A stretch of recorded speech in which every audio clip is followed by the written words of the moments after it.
Greetings, I am Liz and I use she, her. And I am Scandal and I use they, them. And let's play a game together. Yeah. Welcome back. We are here with Nyargh. Yes. And we are trying to get to know this lovely gentleman as we move through our playthrough, working up towards Pyreside Waltz, the demo. We are very excited to check that out, and if you want to, please feel free to check it out in the description below.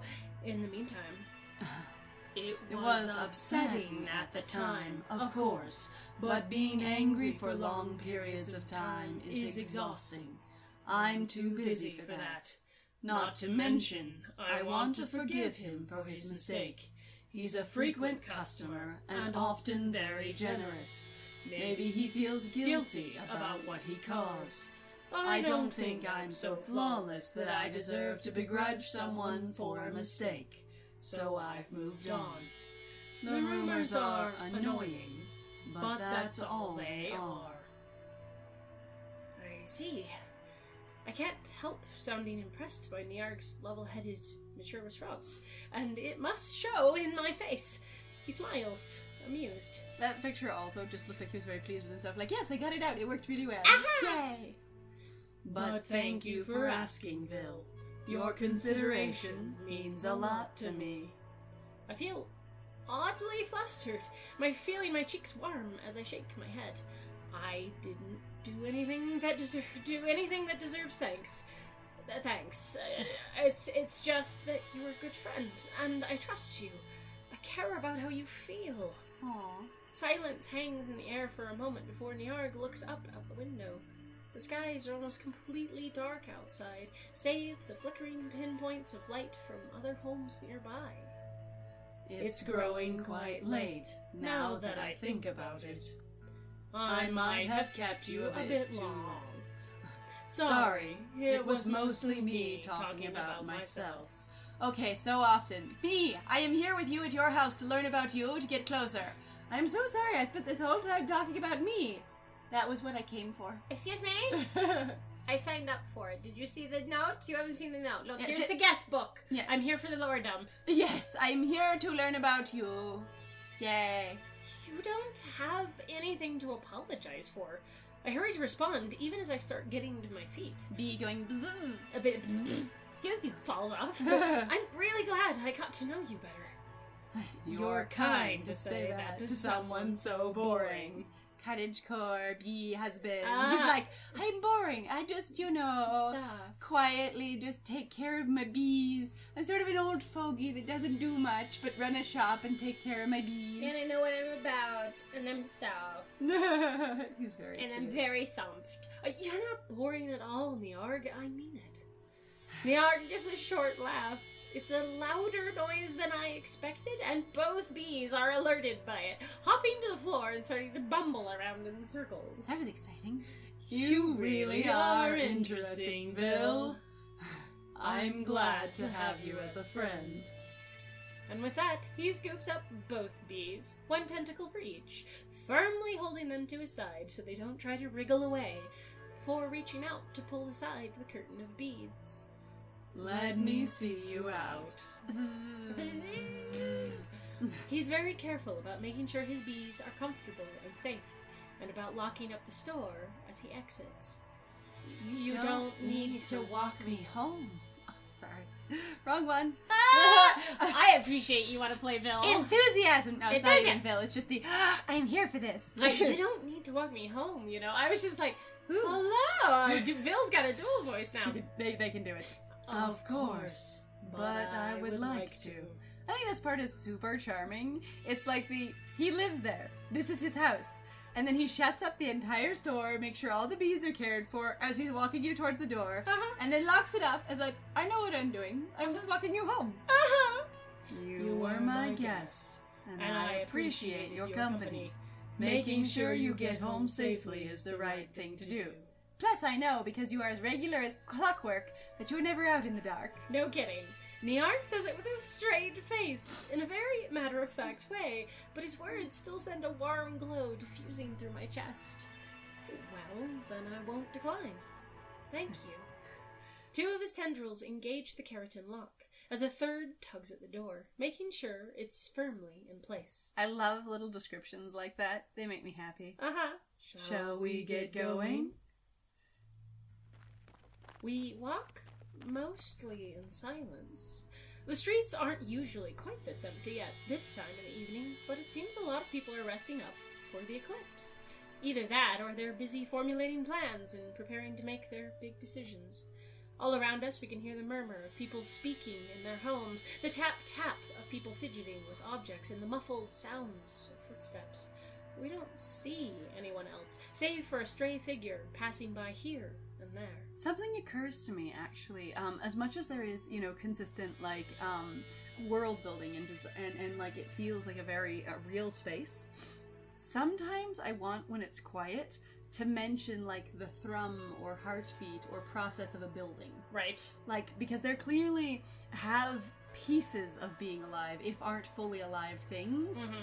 And I would be very interested to, we're walking with nothing but the soft thrum of basically building circulatory systems around us. The line between animate and inanimate objects here is very thin. Very thin. Extremely thin. It's very narrow. Especially in some of the other outs. And sometimes I've thought about that just a little bit, of going, it would be interesting to have just a tiny little nod here or there about the fact that life processes that make noise, like digestion or breathing or, circulation, exist amongst structures because they're made of flesh. Right. Not necessary, but it's something I think about occasionally when things are quiet. Yes, just to kind of, add a little bit to it. But it's also like... flesh it out. We have met in flesh, Here and there. It's peaceful. When I look up at our two moons, their tranquility seems everlasting. It almost makes it hard to believe the eclipse will really happen. Still no real plans for the eclipse, I say, looking up into the stars. There's a pause before Nyargh slowly shakes his head. Me neither. But I do hope the day goes smoothly for the both of us. Of course. I also hope the same. When I get back to my place, I just grab a salt packet and collapse on my bed. I usually don't eat in bed, but I'm too tired to care today. I roll over on my back to unwrap the fabric and drowsily bite off a small mouthful of salt.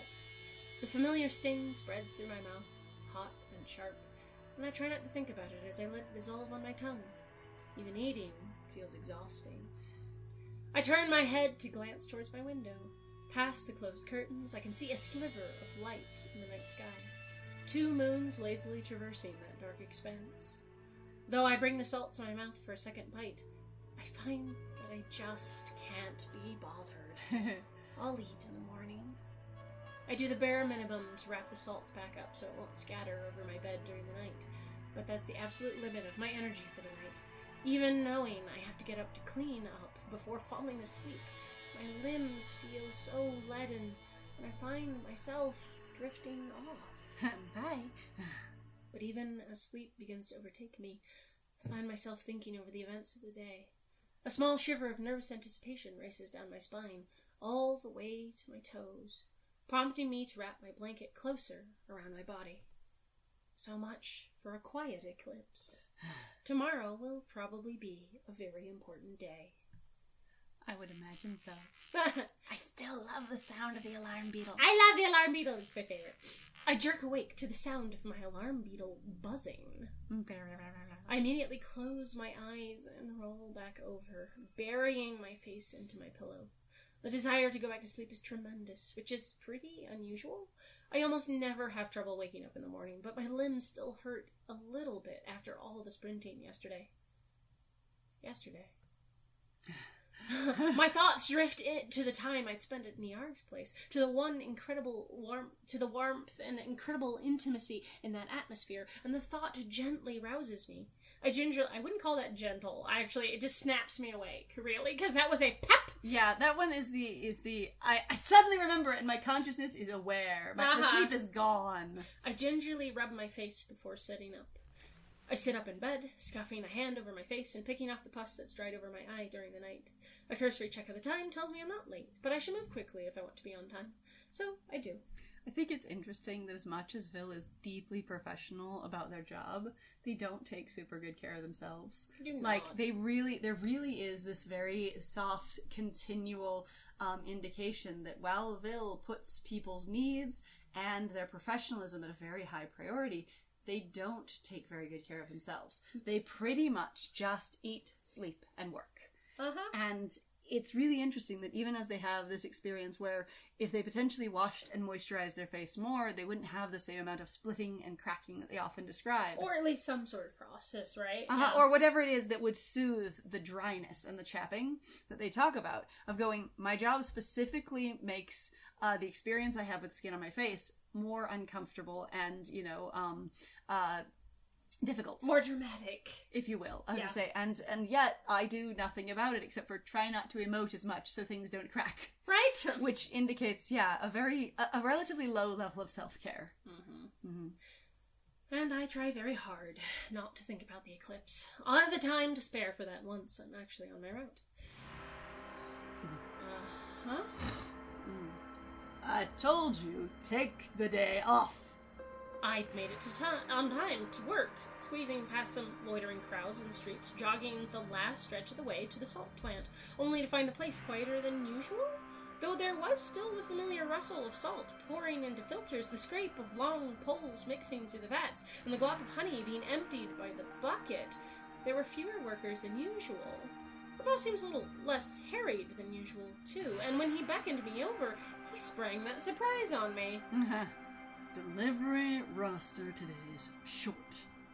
He has the delivery list in his hand, and he flips through the pages, swiftly double-checking each one with a stubby pencil. Turns out a lot of people asked to have their delivery for today put on hold. Heading out of town because of the eclipse, I imagine, or have plans of some sort. Whatever the reason, we barely have half the usual number of deliveries. He scratches at the scales in his snout with the back end of his pencil. Felt silly making all of you run your routes, so I reorganized the routes, and a few of you have barely taken any days off. Looks at Vil meaningfully. So I'm giving you today to rest. Go enjoy the eclipse. I also like that while Vil describes working every single day, because he clearly mentions, the boss days off, it's like Vil could be taking time off, they just don't. Right. Because again, there's a level of like soft workaholic behavior here. And which is honestly also for my friend kind of relatable. It's very relatable. Vil is incredibly relatable in so many ways to me. I'm just like, On the other hand, like, I was actually thinking about it, and so while we keep, sort of hyping the demo for Pyreside Waltz, Pyreside Waltz is a game where you play an already made character, like you do in here. You play Vil in here, you play Motya in there. Yep. And they both have set designs, and they both have set names and lives. They're people that you get to interact with their experiences. There are so many visual novels, and especially otome games, that are make your own character, play whatever you want, be whoever you want. And every single time I've done that, I have always run into a blockade where no matter what I was trying to interpret from them so far, where the character I've been going with wouldn't make either of those choices, or wouldn't make that choice at all. So I've never really been able to play who I am in that sense. And Vil, while being their own character, feels more like something I would make on my own than anybody else for the most part. Honestly, and while that's really unusual because that's just me specifically, and it can't obviously match with everyone, it's something that I've really enjoyed. Instead of a game going, you're completely customizable, be whoever you want, play yourself, it's you're playing a person, and you get to experience choices that they might make depending on how they were feeling. And so it's less about just picking things all over, or just making choices to happen in a game to hit plot beats, which we've discussed in earlier episodes. Yep. And more about what would this person who is a person do. Yeah, which I also appreciate as well. Mm-hmm. I'm very much one of those, though, of character-motivated plot, not plot-motivated character. Mm-hmm. And unfortunately, I feel like largely what's happened to a lot of otome games is they are plot-motivated characters. You inadvertently are just plot-motivated yourself. You're just being sucked through a plot rather than being a person. Mm-hmm. And in the end, you will get, I guess, whatever you want. But when you have a character-motivated plot, it is very much more like, okay, so I have a direction, I have ambition, I have motives, I have, I have moral values, I have preferences, I have interests. Mm-hmm. It's really good. I automatically give a dip of the head in thanks, but it still hasn't properly sunk in. I build my daily schedule around my work, and suddenly being told that I have the whole day to myself is jarring. I've had that before too, not necessarily with work, but in the sense of going, I know how my time is generally structured around all the shit I have to do. And when suddenly a big chunk of that shit goes away, I don't go, oh great, now I can do something I want to do instead. I go, what do I do with this space of time? Because I don't necessarily have something ready to go that fits into it. No. You go, that time literally doesn't exist, so I never think about it. That's how I function anyway. Yep. The boss seems to notice my hesitation and gives me a hard clap on the back. Even if he meant it playfully, he's a strong guy, and that casual whap isn't almost enough to bowl me over. He laughs as I wheeze. Go on, git. You're young. Go do something fun. You deserve it. You're sure there isn't anything I should be doing? You're a mess. Oh, you doubting me? No, sir. The thought of leaving the salt plant so early in the day and empty-handed at that is almost off-putting. I can't remember the last time I took a day off so suddenly. This job is just habit to me, and I stand in place watching the rest of the plant for a few moments. What are you waiting for? Oh, nothing? My brain to settle down? The calming of an existential My crisis? schedule is gone. I'm having a neurodivergent response to basically my schedule being disrupted. This is an adjustment period, which often happens when people need to unexpectedly switch from one task to another. It can be jarring. Just a little bit. The boss huffs out a sigh, and it makes his mask puff out. Go do something nice, kid. Special day and all. Isn't there anyone you want to spend the eclipse with? For some reason, my thoughts immediately go to Nyargh. He's at the store as usual, I assume, tending to his bees. Maybe I should pay him a visit. Right. I will. I wonder why I didn't think of that sooner. Even if I'm not a big believer in the eclipse as a pivotal day in one's life, it's still a special day. It would be nice to spend the day doing something relaxing, and I can think of a few places nicer than Nyargh's store. I can think of a few places. And I can think of few places nicer. The boss seems ready to turn his attention back to his work, but he looks up promptly when I call out to him. Hey, boss? Yeah? What are you going to be doing during the eclipse? He smiles, the mask straining to stay in place on his snout. I can almost picture all the teeth he's showing. The boss doesn't smile often, but when he does, it's very kind, so it's a pity the mask is in the way. I'll be watching the eclipse with my partners while we enjoy a packet of mercury salts together. That's really cute. Again, the queer representation of just different choices. It's really nice. It's very soft. Just the existence. It's really nice. Mercury salt. That's right. He gives a proud huff, arms across over his chest.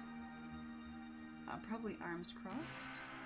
Or arms across his chest. Picking one or the other. Yeah, arms crossed over his chest. Jin thought it was extravagant, but I know Dearth loves it, so I went for it. As if I'll let this special day go by without doing something nice for the loves of my life. It's really cute. I also love I am a serious, intense taskmaster boss, and I am an absolutely sappy romantic when it comes to the people I love. Accurate, I love big song. Why did they fall in love with him? Smile. It was all about his smile. We saw him smile and just died. He's beautiful. He just good. That sounds really nice.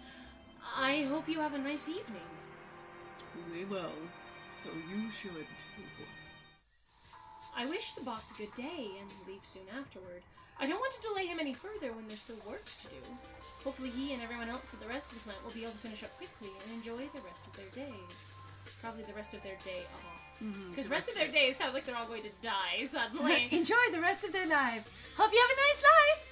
Or enjoy the rest of their... Well, I guess it's supposed to be like rest of their day, but since it's... Because it's multiple of them. I would actually, since we already know that it is multiple people, but it is one day, I would have gone with day. Yeah, so days can work, but it's not... Wouldn't be my first choice. Yeah, wouldn't be mine either.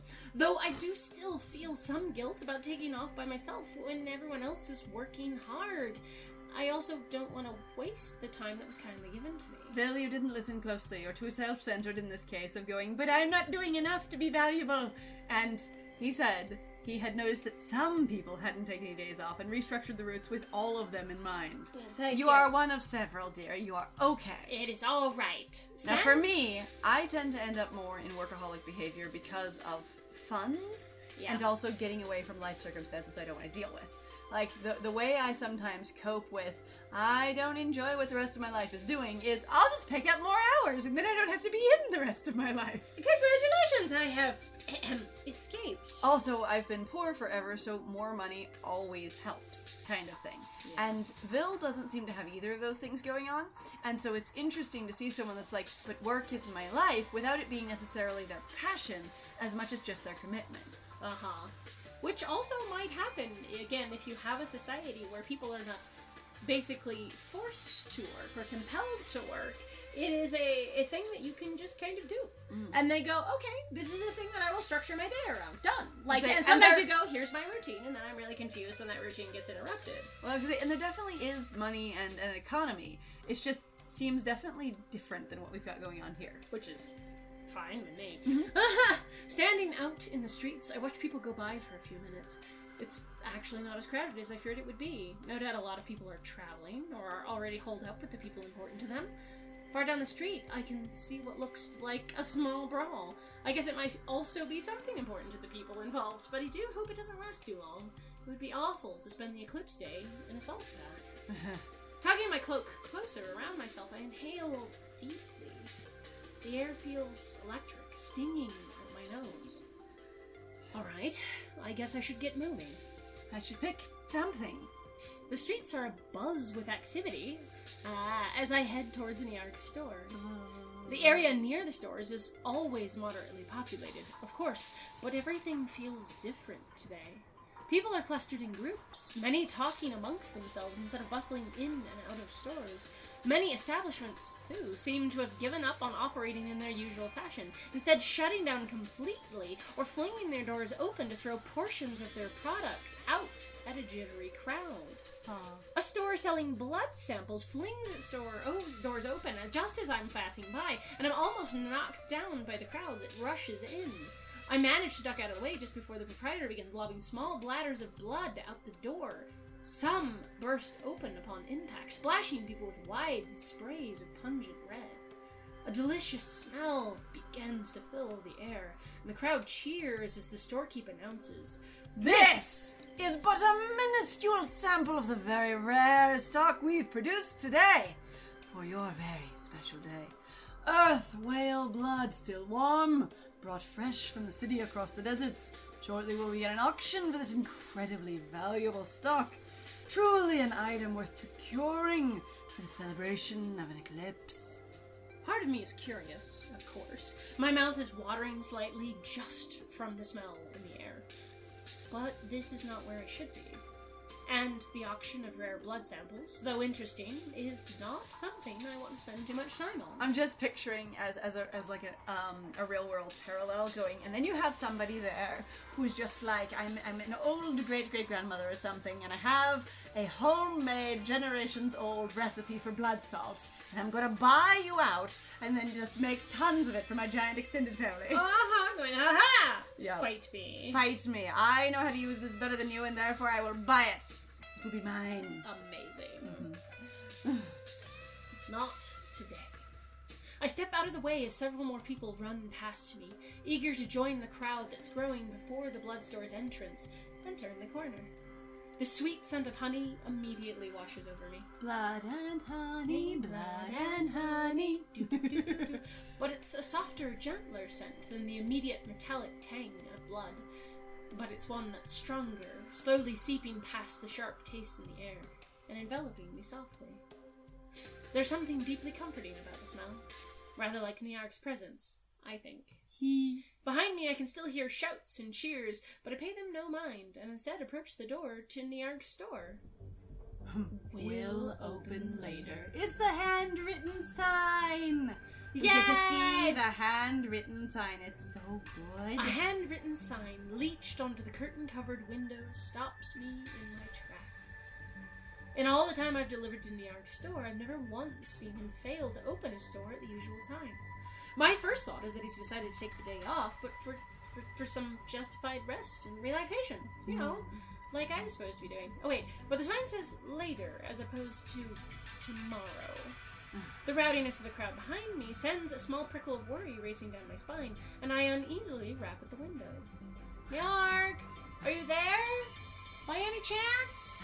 I dearly hope nothing's happened to him. And within moments, I hear the muffled sounds of movement past the door, followed shortly by the click of the keratin lock's horn sliding back into its casing. Bill? The door opens a crack, just enough that I can see Nyargh's mouths murmuring my name. His voice is quiet. I'm sorry to bother you. I was just surprised. I don't think I've ever seen the store closed at this time. Is everything all right? Yes. Everything's fine. Thank you for worrying. It's certainly an unusual situation, but Nyargh's tone of voice is calm and unruffled. Maybe I worried over nothing. So I nod and decide to give Nyargh a parting greeting before I leave. I love that it's a parting greeting because I didn't even say hello yet, but I'm trying to disengage. Because I was like, I'm sorry, I didn't mean to be a nuisance. As I say, stop by later, tell him not to do anything too strange, and ask him to get in touch if anything comes up. Honestly, I'd be like, well, if you're up to anything, they're probably that thing. Well, that would be me, because Vil seems very disorganized. Yeah, so Vil seems very overwhelmed also of going, and going, well, just let me know if you need anything, I guess. Because I came to check on you, and that's sort of one of going, and now that you don't need anything, I guess that. Here we are. He might just want to be left alone for now, but just in case, it might be best to keep myself available. Well, I'll head off for now, then, but in case anything comes up, just relay a message to my boss, okay? Alright, I'll drop by the factory again later. So, just in case. Nyargh pauses, then gives a small nod. Thank you, Vil. I appreciate it. Going, With that said, I turn to leave. Vil? Wait. Nyargh's voice remains somewhat quiet, but there's a firmness to it that easily cuts through the distant, not distance, hubbub on the streets. I stop in my tracks and look back to him. Yes? Actually... He's quiet for a moment longer before continuing. I love the door just cracked open and him just hovering in the crack and just being like, it's one of those ridiculous, like, Victorian scenes where they're finally about to get the couple together and both of them are super fucking awkward at trying to talk to each other, but they're both trying to say, actually, I like you, or I'd like to spend some time with you, and both of them are failing horribly. Yes. And the viewer's going, you're so fucking cute, though. Please! I believe in you. It feels like that. If you aren't terribly busy, would you like to come in? The streets seem busy, so maybe it would be best for you to wait inside until the crowd disperses a little. Nyargh looking around for how can I keep them here? It's busy outside. Why don't you come in? Oh, wow! He must have caught sight of the crowd past my shoulder. People are still pushing their way to the front of the crowd before the blood sample store, shouting out bids for the treasured container of earth whale blood. Admittedly, I don't look forward to wading through that crowd. You know what? The store is completely empty and quiet. Nyargh's establishment is so popular that I've never seen it without at least a few customers. It's an odd feeling, standing in the store, surrounded by the peaceful hum of drowsy bees and the gentle scent of honey. Gentle scent of honey. Without the usual presence of people wandering around looking at the wares. Thanks for letting me in. Of course. Don't mention it. A good number of cage doors are open. Some bees remain in their homes, cleaning themselves or sleeping. Others wander about the store, waddling around the floor and inspecting their surroundings. One bumps into my leg, and I pick it up. It might be the same bee from the other night. Just bumbling around. Are the bees supposed to be wandering around right now? I let them walk around in the mornings before I open up. It keeps them calmer during the day, if they get some of the energy out of their systems earlier. Take your cat for a walk on a leash. Do it. And then put them inside. Thank you. I see. I carry the bee with me as I continue looking around the store, letting it chew on a fold of my cloak. I love the mandibles just being like, hello, I will look at you and then I'll just grab the fabric and just nerm a little bit. Yeah, it's very cute. The atmosphere of the store might feel a little different without any guests, but it also feels very familiar and comforting. The calm air, the well-used furniture, the clean floor. Nyargh, meanwhile, is seated by the counter with a tiny paper portion of salt. I love this picture. It's so good. Bees. I love the one bee going, I will steal it from you. I will get it. Pep, no. And the gentle, pushes the cat's face out of the way, but it's a bee. It's the tiniest portion of salt I have ever seen. It looks like 1/8 of a block, maybe. Possibly less. My first instinct is to look away, in case Nyargh doesn't want to be seen eating, but I can't help pondering it curiously for a moment. Nyargh must have caught me staring because he nudges the minuscule portion of salt with the tip of a tentacle. You caught me in the middle of breakfast. Right, breakfast. You see. Oh, sorry. Should I wait over there? At the back of the store? I'll bury myself in a corner with bees. It's okay. And wait for you. And soft fluffies. I got it. There's no need. I won't be much longer. I decide to turn away, absently stroking the bee in my arms. But I can't help noticing that, despite what he said, Nyargh doesn't eat anymore. There's no rustling of crumbling salt particles, no crunching between teeth. When I glance over again, the tiny salt pile hasn't changed at all, and Nyargh seems to be staring out the window, mouth slightly open, as if in deep thought. The thought occurs to me that perhaps he invited me into the store for a reason. What should I say, though? Ask if he's feeling alright. Ask if he's planning on eating you. Ask if there's something on his mind. Ask if there's a reason he let you in. I love that you can play a more sassy or playful Vil. It doesn't feel like like some of the options are consistently like, oh, are you planning on eating me kind of thing. They don't feel like I'm suddenly scared. It's just I will lighten the mood kind of thing. And in each one of the routes, there is the option for Vil to be a little more serious and professional, or a little bit more playful, but still in that vein of, level-headed, and I enjoy that. It is really nice, but you know what? We're going to find out what we're going to ask in the next one! Oh, no! Thank you very much, everybody, for joining us. If you like what we do, please feel free to like, comment, subscribe, and please feel free to just hit the like button. It actually does a lot for us in regards to YouTube algorithm. Please also feel free to go check out Ink Trashing Studio, though. Yeah. They've got the link to, at least I put the link to their demo for in the description Waltz. Down below. In the description, it's beautiful. And if you somehow should go check it out. you've ended up here without being at the other videos, that game has live 2D and there's so much sparkle and shine and all the characters move beautifully. I totally recommend checking it out. They've also got a static version if your computer cannot handle it. Yes, so it's very accommodating for a lot of different systems. There's Because like a we super have a intense potato. one, and then there's one that is, definitely potato mode. And I think that's very considerate. They might even have 3 modes, actually. Like, There are. the most intensive one, and then they have the lower grade one, and then I think they have just the potato mode. And if you're really, really interested in everyone all at once, you might need a really good computer. I know! Oh my god. Okay, well, thank you very much, everybody, for joining us. Please feel free to also go check out our Ko-fi, Patreon, and our Twitch, and all those links are all there for you to peruse, of checking out both Hal and Miru, the main artist and the main writer, respectively, for Ink Trashing Studios, who also did this game. And I have been Scandal. And I have been Lies. And it was great playing with you. Bye!